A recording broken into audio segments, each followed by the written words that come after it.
Jake Morrison stood in the long corridor of Nexus Prime Station, watching the crowd of aliens moving past him. He had been a soldier for 10 years, but this was something new. Peace talks between dozens of different species, all trying to stop a war. His job was simple: keep the human diplomats safe. But nothing about this place felt simple. The station was huge, bigger than any city Jake had ever seen. Aliens of every shape and size walked through the halls. Some had scales, some had fur, and some looked like they were made of light. Jake tried not to stare. He had been taught to respect all species, even the ones that looked strange to human eyes. His friend Gary Chen stood beside him, checking his datapad. Gary was his second in command, and they had served together for 5 years. Gary looked up and smiled. "The talks are going well today," he said. "Maybe we will actually get peace this time." Jake hoped so. The war with the Krell had been going on for 3 years. Thousands of people had died. The Krell were a warrior race, aggressive and cruel. They wanted to control more territory, and they did not care who they hurt to get it. But today they were talking instead of fighting. That was progress. Down the hall, Jake saw a group of tall, elegant aliens. They had smooth skin that looked like crystal, and it changed colors when they moved. "The Thoraxis," Gary whispered. "That is their Empress, Velara. She is very important. Her people are one of the oldest species in the galaxy. They have strict rules about honor and duty." Jake watched the Empress walk past. She moved with grace, her head held high. Her guards surrounded her, but she did not look afraid. She looked strong and calm, like someone who had faced danger before and survived. Jake respected that. He knew what it was like to lead people in difficult times. The morning passed slowly. Jake and Gary stood at their post, watching the diplomats come and go. Ambassador Claire Patterson, the leader of the human delegation, walked past them twice. She looked tired but determined. She had been negotiating for weeks, trying to find a way to end the war. Just after noon, something changed. Jake noticed a maintenance worker moving through the crowd. The worker wore the standard gray uniform, but something about him seemed wrong. His movements were too quick, too nervous. Jake had learned to trust his instincts in combat, and his instincts were screaming at him now. "Gary," Jake said quietly, "do you see that worker? The one near the assembly chamber door?" Gary looked where Jake was pointing. "What about him?" he asked. Jake frowned. "I do not know. Something is not right. Watch him." The worker moved closer to the chamber entrance. The Thoraxis Empress was standing there, talking with her advisors. Jake saw the worker reach into his tool bag. Time seemed to slow down. Jake saw a small device in the worker's hand. He saw the faint shimmer of energy building up. A bomb, Jake did not think. He just moved. His legs pushed off the ground, carrying him forward in a dead run. Gary shouted behind him, but Jake did not stop. The Empress looked up, her crystal skin flashing white with surprise. Her guards started to move, but they were too far away. The bomb was going to explode in seconds, and there was no time to disarm it or throw it away. Jake reached the Empress just as the device activated. He threw himself in front of her, his body becoming a shield between her and the blast. The world exploded in fire and pain. The force of the explosion threw Jake backward, and he felt something tear through his chest and legs. His armor cracked and sharp pieces of metal cut into his body. He hit the ground hard, unable to breathe. Blood poured from his wounds, warm and sticky. Through the ringing in his ears, Jake heard screaming and shouting. He tried to move, but his body would not obey. Everything hurt. He wondered if he was dying. Then he saw the Empress kneeling beside him. Her crystal skin was covered in dust and small scratches, but she was alive. She was safe.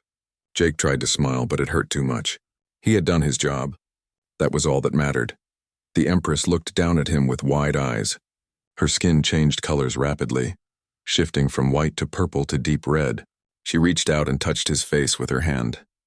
It felt cool and smooth, like touching glass. "Jake Morrison," she said in a voice that shook. "You saved my life." Jake wanted to say something, but no words came out. His vision was getting dark around the edges. He heard Gary shouting for a medical team. He heard other voices, alien and human, all talking at once. But the Empress's face stayed clear in his sight. She was saying something in her own language, words that sounded like a song. "By blood spilled and life preserved, I am bound," the Empress said in human language.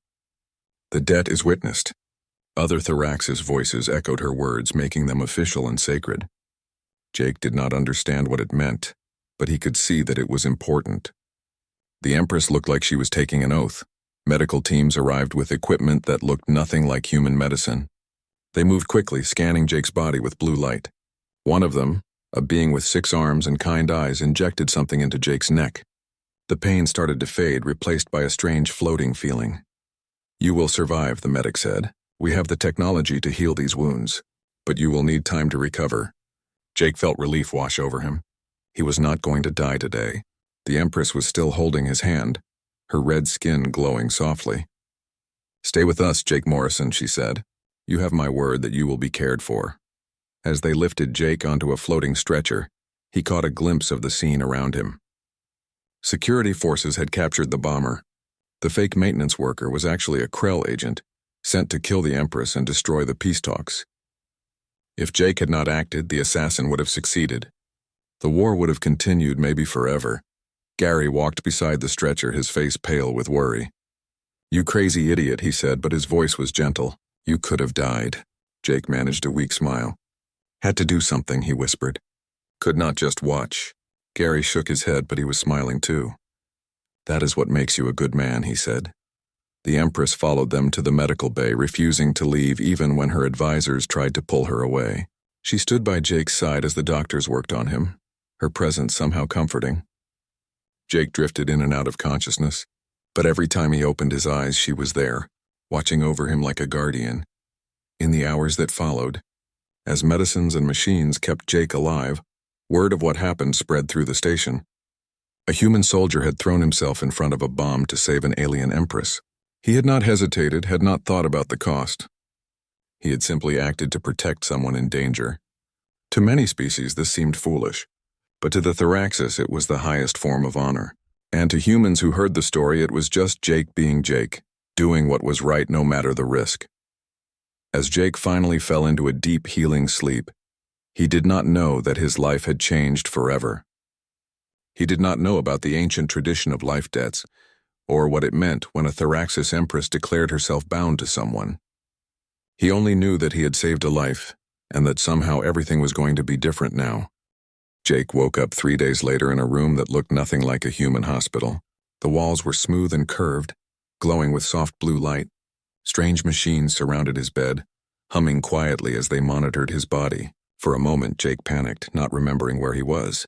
Then the memories came back. The bomb, the Empress, the pain. He tried to sit up, but his body felt heavy and weak. A door slid open and Gary walked in carrying a cup of coffee. When he saw Jake awake, his face broke into a huge smile. "You are back with us," he said. "I was starting to worry." Jake's voice came out rough and dry. "How long was I out?" 3 days, Gary answered. "The alien doctors put you in a healing coma. They had to rebuild half your chest and both your legs." Jake looked down at himself. His body was covered in thin metal bands that glowed with the same blue light as the walls. He could not feel any pain, just a strange tingling sensation. Gary handed him the coffee. "The doctors say you will make a full recovery," he said.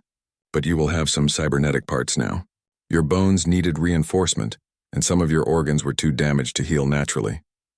Before Jake could respond, Ambassador Patterson entered the room. She looked relieved to see him awake. "Captain Morrison," she said formally, "you did something incredibly brave. You saved Empress Velara's life and possibly saved the peace talks as well. The Krell are embarrassed that one of their agents tried to kill her. They are being more cooperative now." Jake felt uncomfortable with the praise. "I just did my job," he said. "Anyone would have done the same." The ambassador shook her head. "No, Captain. Most people would have hesitated. You did not. And now you need to understand something important. The Thraxis have a tradition called a life debt. When someone saves a Thraxis person's life, that person owes them a debt that must be repaid." Jake frowned. "So she wants to give me a reward? I do not need anything. I did not do it for money."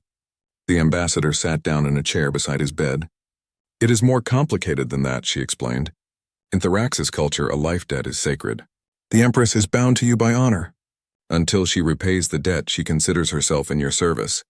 She has been here every day waiting for you to wake up." "That makes no sense," Jake said. "She is an Empress. She rules an entire civilization. I am just a soldier. How can she be in my service?" The ambassador sighed. "That is exactly the problem. Her advisors are very upset.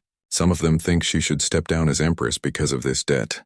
Others want to find a way to satisfy the debt quickly so she can go back to ruling normally. Gary jumped in. They have been arguing about it nonstop. Some of the Thraxis nobles want to pay you a huge amount of money. Others suggested giving you land or titles. But the Empress refuses all of it.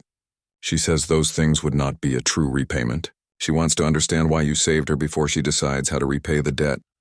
Jake felt overwhelmed. This was not what he had expected. He had acted on instinct, doing what he thought was right. Now it was causing all kinds of problems. I do not want anything from her, he said. Can I just tell her the debt is forgiven? The ambassador shook her head. It does not work that way. She has to repay it according to her own understanding of honor. You cannot just cancel it. The door opened again and Empress Velara entered. She moved gracefully, her crystal skin shimmering with colors that Jake was starting to recognize as emotions. Right now her skin showed pale blue, which seemed to mean concern or worry. Jake Morrison, she said. You are awake. I am pleased to see you recovering. The ambassador and Gary quietly left the room, giving them privacy. Jake did not know what to say. The Empress sat in the chair beside his bed, her posture perfect and formal. We must talk about what happened, she said. You gave your life to protect mine. In my culture, this creates a bond that cannot be broken. I owe you a debt that I must repay. Jake looked at her directly. With respect, Your Majesty, I do not understand your culture very well, but I do understand that what I did is causing problems for you. I did not save you to create problems. I saved you because it was the right thing to do. You do not owe me anything. The Empress's skin shifted to a deep orange color. You say you do not want anything, she said slowly. But how can that be? In my experience, everyone wants something. Power, wealth, influence. You could ask me for any of these things and I would be obligated to provide them. Yet you ask for nothing. I do not understand humans. Jake thought about how to explain. Where I come from, he said. We believe that protecting others is part of being a good person. It is not about getting something in return. It is about doing what is right. When I saw that bomb, I did not think about rewards or debts. I just thought that someone was going to die and I could stop it. So I did. The Empress was quiet for a long time. Her skin shifted through several colors as if she was thinking hard. Finally, she spoke. Your people are very strange, she said. But there was no insult in her voice. You act without calculation. You give without expecting return. This is not how most species in the galaxy behave. It is both admirable and confusing. Over the next few days, the Empress visited Jake every morning. At first, their conversations were awkward and formal. She would ask him questions about human culture, trying to understand his motivations. He would ask her about the Thraxis Empire, learning about their long history and complex traditions. Slowly, they began to relax around each other. Jake told her about growing up on Earth, about his family and friends. He explained why he had joined the military, his desire to protect people who could not protect themselves. The Empress listened carefully, her skin showing different colors as she processed what he said. She seemed genuinely interested in understanding him. In return, she told him about the burden of leadership. She had been Empress for over 100 years, making decisions that affected billions of lives. She rarely had friends, only advisors and nobles who wanted something from her. The life debt made her feel vulnerable, but she was also curious about Jake. He was the first person in a very long time who wanted nothing from her except conversation. Meanwhile, problems were building outside the medical bay. News of the life debt had spread throughout the galaxy. Some species thought the Empress looked weak. The Krell Dominion sent insulting messages, suggesting that the Thraxis Empire could no longer be taken seriously. Human politicians saw an opportunity and started pressuring Jake to ask the Empress for trade agreements or military alliances. Gary kept Jake informed about everything. There are people who want to use you, he warned. Politicians, businessmen, even some military officers. They see you as a way to get access to the Empress. You need to be careful. Jake felt disgusted. I am not going to use her like that, he said. This whole debt thing is crazy enough without people trying to profit from it. The worst news came from within the Thraxis Empire itself. A group of nobles led by someone named Lord Kethrin were openly saying that the Empress should give up her throne. They argued that she could not rule effectively while bound by a life debt to a human. Some were even suggesting that Jake should be eliminated, which would free her from the obligation. When Jake learned about the assassination threats, he was furious. This is exactly what I was trying to prevent. he said to the Empress during one of their visits. I saved you so you could live, not so people would try to kill me. The Empress's skin turned deep red with anger. Anyone who threatens you threatens me, she said firmly. I will not allow harm to come to you. She made a public announcement that same day. Speaking to representatives from all the major species, she declared that Jake Morrison was under her personal protection. Any attempt to harm him would be considered an act of war against the Thraxis Empire. The announcement shocked many people, but it also showed her determination to honor her obligations. After 2 weeks, Jake was finally cleared to leave the medical bay. His body had healed remarkably well, though he now had cybernetic enhancements in his chest, legs, and left arm. The doctors said he was actually stronger than before, though it would take time to get used to the changes. The Empress made him an offer. Come to the Thraxis embassy, she said. Serve as my security liaison. This will allow me to begin repaying my debt by ensuring your safety, and it will give us time to find a proper resolution. You will be protected, compensated, and treated with honor.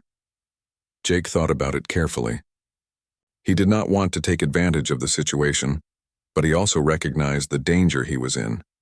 The threats were real, and the Empress's protection might be the only thing keeping him alive. Plus, he had come to respect her during their conversations. She was wise, kind, and genuinely trying to do the right thing in a difficult situation. All right, he said, I will accept your offer, but I want to be clear about something. I am not doing this because of the debt. I am doing this because I think I can help keep you safe, and because I have come to consider you a friend.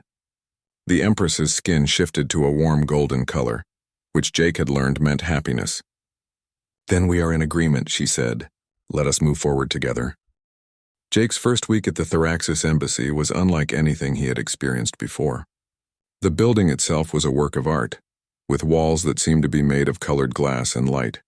Thraxis staff moved through the halls with quiet efficiency, their crystal skin reflecting the ambient glow. Jake felt out of place in his human military uniform, but the Empress had insisted he wear it. It reminded everyone that he was there as a soldier, not as someone seeking power. Gary came with him, leading a small team of human security advisors. Having his friend there made things easier. At least Jake had someone to talk to who understood human humor and did not need every cultural reference explained. The Thraxis were polite, but they were also very formal. Small talk did not exist in their culture, and jokes often fell flat.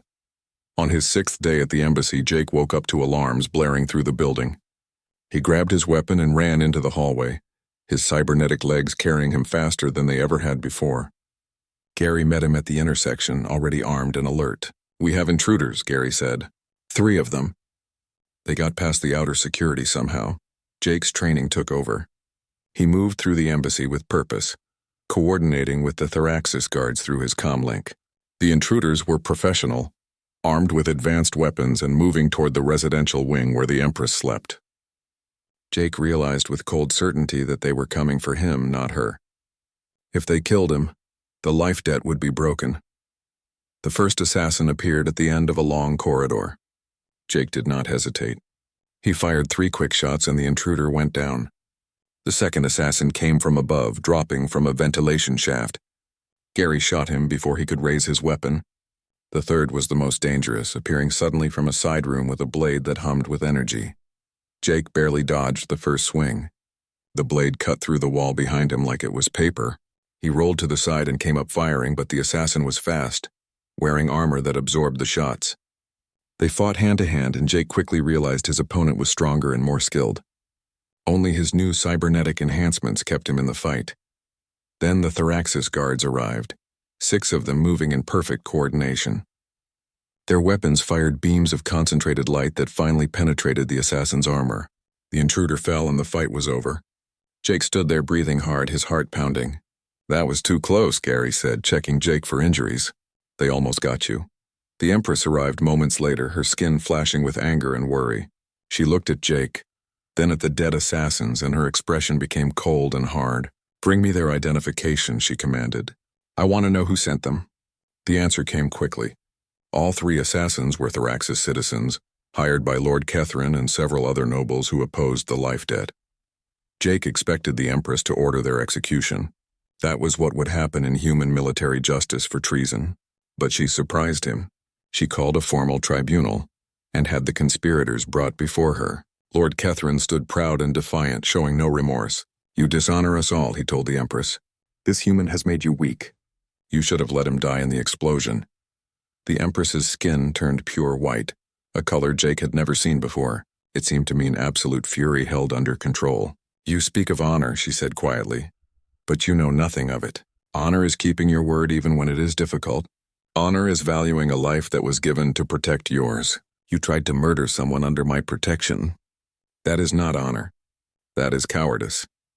She could have ordered Kethrin and his allies killed, and no one would have questioned it. Instead, she banished them from the Thraxis Empire, stripping them of their titles and lands. They would live, but they would live as outcasts. Jake realized this was actually a worse punishment for Thraxis nobles than death. Their culture valued status and position above everything. After the tribunal, Jake found the Empress standing alone on a balcony overlooking the station. She looked tired, her skin dim and gray. He walked up beside her. "Thank you," he said, "for protecting me, for not executing them." She looked at him. "You think I was too merciful," she said. "It was not a question." "No," Jake replied. "I think you showed strength. Anyone can order someone killed. It takes real courage to find another way." The Empress's skin brightened a little. "Your people have a different view of strength than mine," she said. "Perhaps that is why you were willing to die for me. You see protection as strength, not domination." Their conversation was interrupted by urgent news. The Krell Dominion had launched attacks on 3 Thraxis border colonies. Intelligence reports suggested they believed the Empress was distracted by the life debt situation and would not respond effectively. They were testing her, seeing if she was really as weak as some claimed. The Empress called an emergency council meeting. Jake attended as her security liaison, standing quietly in the back of the room while Thraxis military commanders discussed strategy. They were cautious, suggesting defensive measures and diplomatic protests. The Krell attacks were serious but not yet an all-out invasion. The commanders wanted to avoid escalating the conflict. Jake listened for an hour before he could not stay quiet anymore. "With respect," he said, and all eyes turned to him. The commanders looked annoyed that a human was speaking. "If you only defend, you will lose. The Krell are testing you. Every time you respond cautiously, they will push harder. You need to hit back, make them understand there is a cost to attacking you." One of the older commanders bristled. "You are not Thraxis," he said coldly. "You do not understand our ways. We do not start wars. We defend our people." Jake nodded. "I respect that. But right now, your people on those colonies are dying. Defense is good, but you also need to make the enemy afraid to attack in the first place." The Empress raised her hand and everyone fell silent. "Explain your thinking," she said to Jake. He took a deep breath and stepped forward. "In human military doctrine, we use something called rapid response forces, small, fast groups that can deploy quickly to counterattack. You do not need to invade Krell space. You just need to make them pay a price every time they attack you." He outlined a plan using Thraxis ships and tactics, but with a more aggressive approach. Instead of just defending the colonies, they would strike at the Krell supply lines and staging areas. Make every raid cost them more than they gained. The commanders were skeptical, but the Empress was intrigued. She asked detailed questions and Jake answered them all, drawing on years of combat experience. Finally, she made her decision. "We will try Captain Morrison's approach," she announced. "Commander Talvor, you will lead a rapid response force with Captain Morrison and his team as advisors. We will show the Krell that attacking the Thraxis Empire has consequences." The old commander looked unhappy, but bowed his head in acceptance. Over the next 2 weeks, Jake worked closely with Thraxis military officers to refine the strategy. At first, many of them resented his presence. They saw him as an outsider trying to change their traditions. But Jake was patient. He listened to their concerns and adapted his ideas to fit their strengths. Gradually, some of the younger officers began to see value in his approach. Gary helped bridge the cultural gap. He was good at explaining things diplomatically, smoothing over misunderstandings. Together, they built relationships with the Thraxis military, showing them that humans were not trying to take over, but genuinely wanted to help. The first rapid response mission was a success. The Krell had been preparing to attack another colony when the Thraxis strike force hit their staging base. The attack was quick and precise, destroying supplies and ships before the Krell could respond. The enemy was caught completely by surprise, expecting the Thraxis to sit behind their defenses. News of the victory spread quickly. The Thraxis people were excited, proud that their military had shown such strength. The Empress's approval ratings climbed, and even some of her critics had to admit the human advisor had been useful. Jake tried to stay humble about it, but he felt good knowing he had helped protect innocent people. More importantly, he and the Empress had grown closer through working together. They spent hours discussing strategy and philosophy, learning from each other's perspectives. She taught him about Thraxis history and the complex web of obligations that held their society together. He showed her that honor could take many forms, not just the rigid traditions her people had followed for centuries. One evening, they sat together reviewing reports when she suddenly asked him a personal question. "Do you ever regret saving me? The costs have been high for you. You were injured, threatened, pulled away from your normal life." Jake thought about it honestly. "No," he said. "I have never regretted it. This is different from anything I expected, but it feels right. I am making a difference here, helping people. That is what I always wanted to do." The Empress's skin glowed soft gold, the color of contentment. "Then I am grateful," she said. "Not just because you saved my life, but because you have shown me a different way of thinking. My people have become rigid in our traditions. You remind us that change is not always bad, that growth can come from unexpected places." The warning came at dawn. Krell forces were gathering near Crystallis, one of the most important Thraxis colony worlds. Intelligence reports showed massive fleet movements far larger than any previous raid. The Krell were not testing anymore. They were preparing for a real invasion, and they had chosen a target that the Empress could not ignore. Crystallis was more than just a colony. It was a manufacturing center that produced much of the Thraxis military equipment. Losing it would cripple their ability to defend themselves. The Empress called an emergency meeting and her face was grim. "The Krell want to force a decisive battle," she said. "If we do not stop them, they will destroy Crystallis and kill millions of our people." Jake studied the tactical display showing the Krell fleet positions. They had brought everything they had, at least 300 warships. The Thraxis could match those numbers, but it would be close. "This is going to be bad," Gary whispered beside him.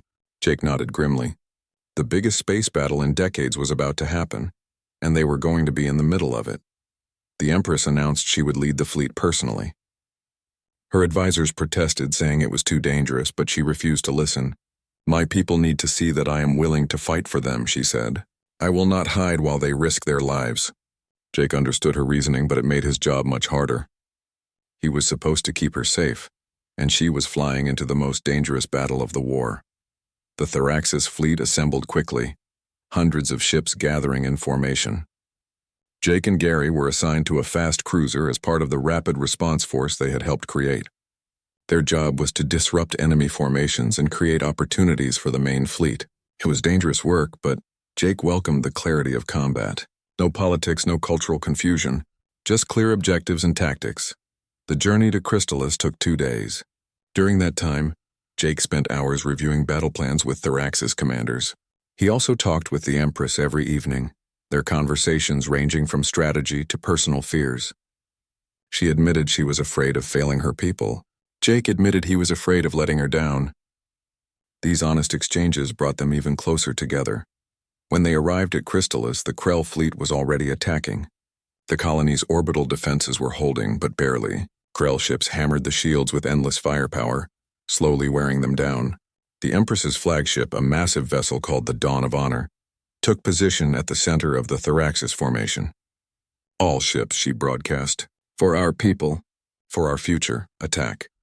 The battle began with a fury that took Jake's breath away. Energy beams crisscrossed space like deadly light shows. Ships exploded in brilliant flashes. The noise inside the cruiser was deafening, even through the hull. Jake coordinated with his squadron, directing them to hit vulnerable Krell ships while avoiding the heaviest fighting. The tactics were working, but the Krell had numbers on their side. 2 hours into the battle, disaster struck. A Krell missile barrage overwhelmed the cruiser's shields. The ship shook violently, and alarms screamed through the corridors. "We are losing power," the pilot shouted. "Main engines are down. We are drifting." Jake felt his stomach drop as he realized what that meant. They were helpless, floating through a battlefield with no way to maneuver. Gary worked frantically at the communication console, trying to call for help. But every ship was engaged in combat, fighting for their own survival. No one could break away to rescue them. Jake watched through the viewport as their disabled cruiser drifted toward a debris field. If they hit those wrecked ships at this speed, they would be torn apart. Then Jake saw something that made his heart stop. The Dawn of Honor was breaking formation, turning away from the main battle. The Empress's ship was coming toward them, accompanied by 2 fast interceptors. Gary saw it too. "She is coming to get us," he said in disbelief. "She is leaving the battle to rescue us." Jake grabbed the communication system. "Your Majesty, do not do this. The battle needs you. You cannot risk everything for us." The Empress's voice came back calm and determined. "I can and I will. You taught me that protecting others is not about obligation. It is about choosing to care. I choose to care, Jake Morrison. Not because of a debt, but because you are my friend." Jake felt emotion tighten his throat. She was risking her flagship, her life, and possibly the entire battle to save him and his crew. It was exactly what he had done for her months ago, throwing himself in front of a bomb without hesitation. She had learned from him, and now she was showing him that courage and compassion were not uniquely human traits. The Empress's ships reached them just as the cruiser was about to hit the debris field. They locked on tractor beams and pulled the damaged ship to safety, all while Krell fighters attacked from every direction. The interceptor pilots were brilliant, weaving through enemy fire and protecting the larger vessels. Within minutes, Jake's crew was transferred to the Dawn of Honor, and they were racing back toward the main battle. Something changed in that moment. The Thraxis fleet, seeing their Empress risk everything to save her people, fought with renewed determination. Ships that had been falling back pushed forward. Crews that had been exhausted found new energy. The Empress's example inspired everyone, showing them what true leadership looked like. Jake coordinated with the bridge crew, using his tactical knowledge to help identify weak points in the Krell formation. The rapid response squadrons he had trained struck at supply ships and command vessels, disrupting the enemy's coordination. The Krell had superior numbers, but the Thraxis had better strategy and stronger motivation. The battle raged for 8 more hours. Ships on both sides were destroyed, brave crews giving their lives for their people. Jake fought alongside Thraxis officers, and they fought beside him with no thought of him being human or them being alien. They were just soldiers defending what mattered. Gary moved through the ship helping with damage control, his engineering skills proving invaluable. Finally, as the sun rose over Crystallis below, the Krell fleet broke. They had lost too many ships and gained nothing. Their commander ordered a retreat, and the surviving Krell vessels fled into deep space. The Thraxis fleet was battered and exhausted, but they had won. Crystallis was saved. In the aftermath, Jake found the Empress on the bridge. She looked tired, her crystal skin dim and gray, but there was pride in her eyes. "We did it," she said. "We protected our people." Jake nodded. "You did it. You led them. They followed you because they believe in you." She smiled slightly. "They followed us. You and I together." News of the victory spread quickly through the galaxy. The Krell Dominion was shocked by their defeat. They had believed the Thraxis were weak, but the Battle of Crystallis proved otherwise. Within days, Krell diplomats were requesting a return to peace negotiations. They had learned that attacking the Thraxis Empire was costly, and they were not willing to pay that price anymore. The Empress was celebrated as a hero throughout Thraxis space. Her decision to personally lead the fleet and to risk everything to save Jake's crew became the stuff of legend. She had proven that the life debt had not made her weak. Instead, it had made her stronger, teaching her the value of putting others before herself. A week after the battle, the Empress called a formal assembly of the Thraxis High Council. Jake attended, standing beside her as she addressed the gathered nobles and officials. She spoke of the battle, of the courage shown by all Thraxis forces. Then she turned to Jake and did something unexpected. "By saving my life, you created a debt," she said. "By saving yours, I have begun to repay it. But more importantly, you have taught my people something valuable. You have shown us that strength comes not from rigid tradition, but from the willingness to adapt and grow. You have earned not just my gratitude, but the respect of the entire Thraxis Empire." She then made an unprecedented announcement. She proposed creating a new position in the Thraxis Imperial Guard, a title called Keeper of Honor. It would be given to Jake, making him the first non-Thraxis to hold such a rank. The position would allow him to serve as a bridge between humans and Thraxis, continuing the work of building understanding between their peoples. The High Council voted unanimously in favor.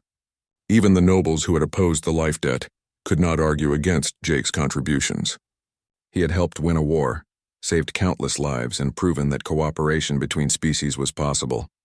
As the council chamber erupted in approval, Jake realized that everything had changed. He was no longer just a soldier who had made a split-second decision. He had become a symbol of what different cultures could achieve when they worked together. That night, Jake and the Empress stood together on the observation deck of the Dawn of Honor, looking out at the stars. The life debt that had brought them together no longer felt like a burden. It had transformed into something better, a friendship built on mutual respect and shared experiences. They had both changed through knowing each other, and their peoples had changed as well. The galaxy was beginning to see that humans and Thraxis together were stronger than either could be alone. 3 months after the Battle of Crystallis, the Galactic Assembly reconvened on Nexus Prime. The mood was completely different from the last time delegates had gathered here. Back then, everyone had been suspicious and defensive, expecting the peace talks to fail. Now there was cautious optimism in the air. The Krell defeat had changed everything, proving that aggression would not be tolerated. Jake walked through the same corridors where he had thrown himself in front of a bomb. It felt strange to be back, like returning to the place where his old life had ended and a new one had begun. He wore the uniform of a Thraxis Imperial Guard now, modified to fit a human body but carrying all the symbols of his rank. Other delegates stared at him as he passed, some with respect, some with curiosity. Gary walked beside him, also promoted after his service during the battle. He had been given command of the human military advisory team that now worked permanently with Thraxis forces. "We have come a long way," Gary said quietly. 6 months ago, we were just security officers trying to do our jobs. Now we are part of something bigger. Jake nodded. "Sometimes I still cannot believe this is real." The Empress was already in the main assembly chamber, speaking with delegates from a dozen different species. Her crystal skin glowed with confidence, shifting through colors that Jake had learned to read like emotions. Right now she was calm but alert, ready for the difficult negotiations ahead. When she saw Jake, her skin brightened to warm gold. He had become so used to her presence that it was hard to remember a time when they had not known each other. Ambassador Patterson joined them, looking pleased. "The Krell have agreed to most of our terms," she said. "They will withdraw from disputed territories and pay reparations to the colonies they attacked. More importantly, they have agreed to cultural exchange programs and joint peacekeeping initiatives. This could be the foundation for lasting peace." Jake felt relieved. All the fighting and sacrifice had been worth it if it meant no more war. The treaty signing took place 2 days later. Representatives from every major species gathered to witness the historic moment. The document was long and complex, covering everything from trade agreements to military cooperation protocols. But the most significant part was the framework for cultural exchange that Jake had helped design. Species would send teachers and students to learn from each other, building understanding that could prevent future conflicts. As the various delegates signed the treaty, Jake stood beside the Empress. Cameras from dozens of news organizations recorded the moment, broadcasting it across the galaxy. A human and a Thraxis standing together, representing the unlikely alliance that had made peace possible. It was a powerful image, one that would be remembered for generations. After the ceremony, there was a celebration that lasted late into the night. Jake found himself talking with aliens from species he had never met before. They all wanted to know about the human who had saved the Empress, about the life debt and how it had changed both their peoples. Jake tried to answer their questions honestly, explaining that it had not been about politics or strategy. It had just been about doing the right thing. Late in the evening, Jake stepped out onto a quiet balcony to get some air. The celebrations were enjoyable, but he needed a moment alone to process everything. The Empress found him there a few minutes later. She stood beside him, looking out at the stars visible through the station's transparent dome. "We did it," she said softly. "We brought peace to the galaxy." Jake smiled. "You did most of the work. I just helped." The Empress shook her head. "We did it together. That is what matters. Neither of us could have achieved this alone." She paused, then continued. "I need to tell you something. According to Thraxis tradition, the life debt is now satisfied. You saved me and I saved you. We have both risked our lives for each other. The obligation is complete. Jake felt a strange mix of emotions.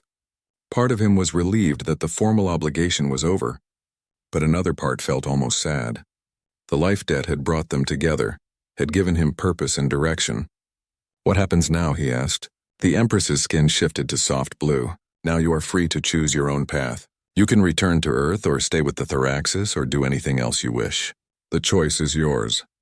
Jake had been thinking about this for weeks. He had been offered several positions after the battle. The human military wanted to promote him to general. The diplomatic corps wanted him as an ambassador. Even some private companies had offered him consulting jobs worth enormous amounts of money. But none of those options felt right. I want to stay, he said. Not because of the debt, but because I have found something here that matters. I want to continue building bridges between species. I want to train Thoraxis soldiers in human tactics and train human soldiers in Thoraxis culture. I want to help create the kind of understanding that can prevent wars before they start. The Empress's skin glowed brilliant gold. Then stay as keeper of honor. Continue the work we have started. Help me show the galaxy that cooperation is stronger than conflict. Jake nodded, feeling certain of his decision. That is exactly what I want to do. They stood together in comfortable silence, two beings from different worlds who had learned to understand each other. Over the next few months, Jake divided his time between Earth and the Thoraxis homeworld. He visited his family and explained everything that had happened. They were proud of him, though worried about the dangers he faced. His mother cried when he left, but she also understood. Her son had found his calling and she would not stand in his way.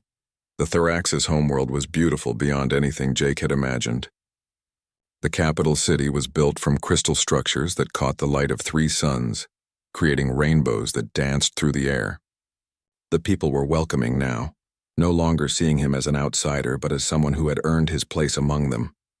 Children would stop him in the streets asking to hear stories about the Battle of Crystalis.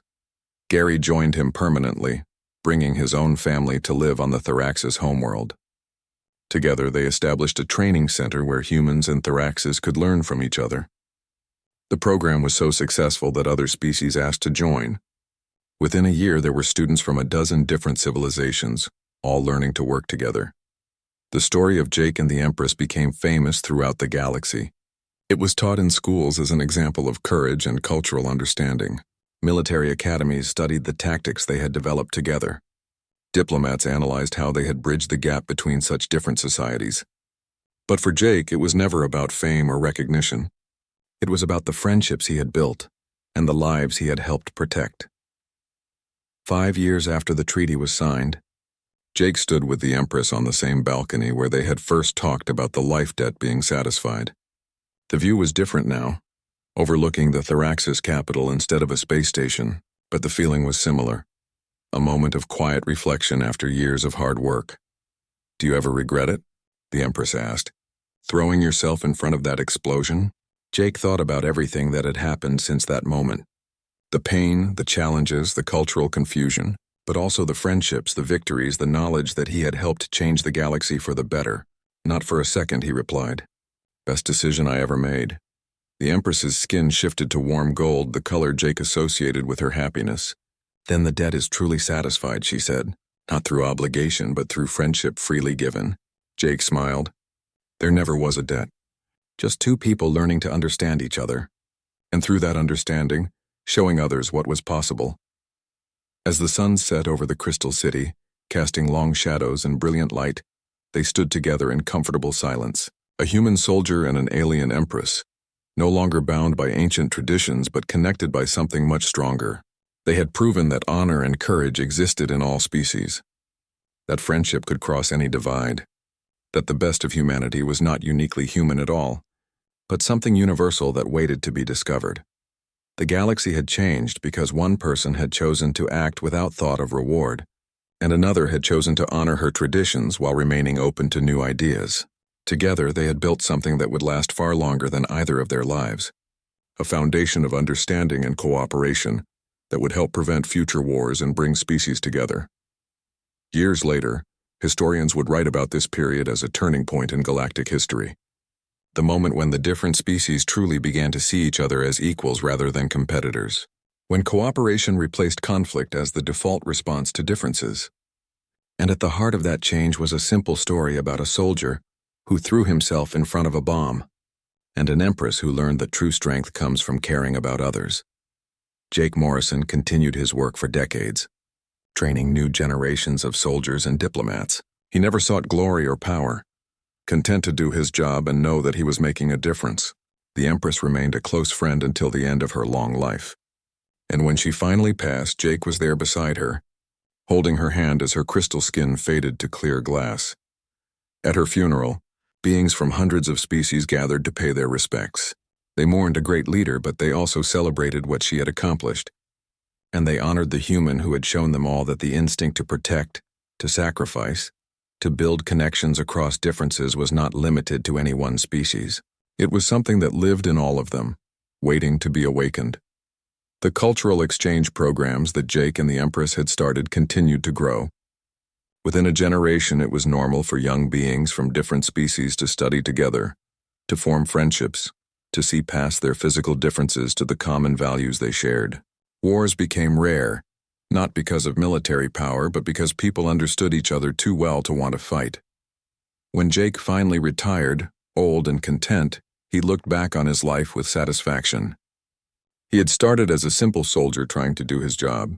He had become a bridge builder, a teacher, and a friend to beings from across the galaxy. He had proven that one person's choice to do the right thing could change everything. And that legacy would live on long after he was gone, in every student he had taught and every friendship that had been built on the foundation he helped create.